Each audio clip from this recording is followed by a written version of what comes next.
Bismillahirrahmanirrahim. Assalamualaikum warahmatullahi wabarakatuh. Halo anak-anak, jumpa lagi dengan Ibu Sofi. Nah, sekarang kita akan belajar tentang menentukan sifat-sifat atau karakter tokoh penokohan dalam sebuah cerita. Nah, kenapa sih kita harus belajar tentang ini? Yang pertama, Ananda dapat mereview kembali materi mengenai unsur-unsur cerita. Nah, yang kedua, Ananda dapat mengetahui jenis penokohan protagonis dan antagonis. Dan yang ketiga, Ananda dapat membedakan jenis penokohan protagonis dan antagonis. Dan yang terakhir yaitu Ananda dapat menganalisis tokoh protagonis dan antagonis dari sebuah cerita. Lanjut. Nah, dalam sebuah cerita terdapat unsur-unsur cerita. Masih ingatkah kita ada berapa unsur dalam sebuah cerita? Coba anak-anak masih ingat nggak unsur-unsur dalam sebuah cerita? Ibu tampilkan ya, ini unsur-unsur dalam sebuah cerita. Yang pertama yaitu ada tema. Tema ini pokok atau gagasan utama dalam sebuah cerita ya. Jadi intinya seperti apa? Lanjut, yang kedua ada tokoh. Tokoh ini pelaku dalam sebuah cerita. Contoh kayak di film Upin Ipin, tokohnya ada siapa saja? Ada Meme, ada Fizi, Kak Ros, dan lain sebagainya. Itu disebut dengan tokoh. Nah, yang ketiga ini ada latar. Latar menjelaskan tentang peristiwa, baik itu tempat, waktu, suasana dalam sebuah cerita. Nah, yang keempat ada alur. Alur ini rangkaian sebuah cerita, jalannya sebuah cerita ya.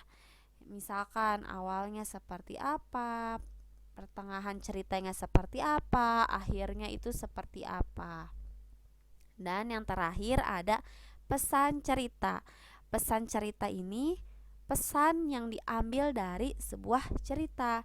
Jadi ya, setiap cerita, setiap film, semua yang dibikin oleh sang penulis itu pasti ada cerita yang ingin disampaikan kepada kita sang pembaca. Nah, untuk kali ini kita akan fokus tentang belajar tentang tokoh, unsur-unsur cerita yaitu tokoh. Nah, yang pertama ini ada sifat-sifat karakter tokoh penokohan dalam sebuah cerita.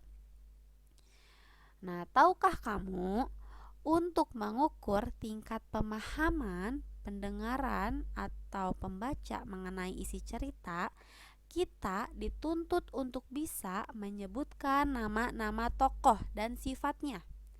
Untuk mengetahuinya, kita perlu memahami sifat-sifat atau karakter tokoh penokohan dalam sebuah cerita. Nah, jadi kalau misalkan kita mendengarkan atau menonton gitu ya sebuah cerita, kita tuh harus tahu siapa aja orang-orang atau tokoh-tokoh yang ada di dalam cerita tersebut gitu ya.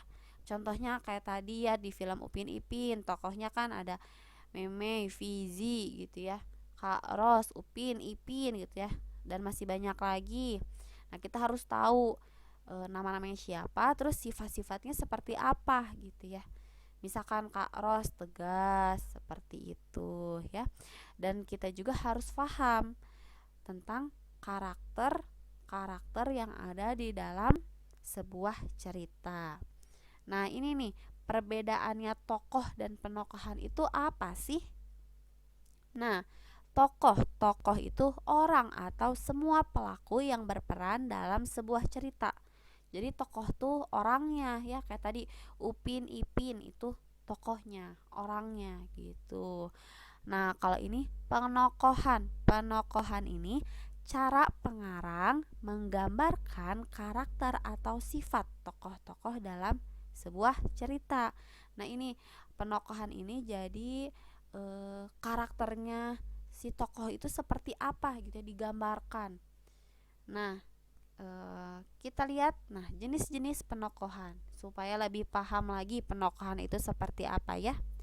Nah, dalam sebuah cerita ada dua jenis penokohan. Yang pertama ada protagonis dan antagonis. Protagonis ini tokoh yang biasanya menjadi tokoh utama dan memiliki watak yang baik. Biasanya menjadi idola pembaca atau pendengar. Protagonis ini memiliki sifat yang baik ya. Nah, contohnya ini. Di gambar ini ada gambar Snow White. Snow White ini orang yang ramah, yang penyayang, baik terhadap teman-temannya. Nah, lanjut ada antagonis. Antagonis ini tokoh yang menjadi penentang cerita. Tokoh jenis ini berwatak jahat dan dibenci gitu ya oleh pembaca atau pendengar. Contohnya di sini nenek sihir ya yang digambar. Atau di film Cinderella kakaknya, kakak tirinya gitu ya, ibu tirinya. Nah, itu bersifat antagonis. Jadi untuk lebih memudahkan gitu ya, ingat aja protagonis itu orang yang baik, sedangkan antagonis itu orang yang jahat. Nah, sekarang ayo berlatih. Nah, coba cari sebuah cerpen melalui media internet, majalah anak-anak, surat kabar atau koran dan buku, bebas lah pokoknya nyari di mana aja, yang penting cerpen gitu ya. Terus baca cerpen yang telah ditemukan dengan penuh pemahaman.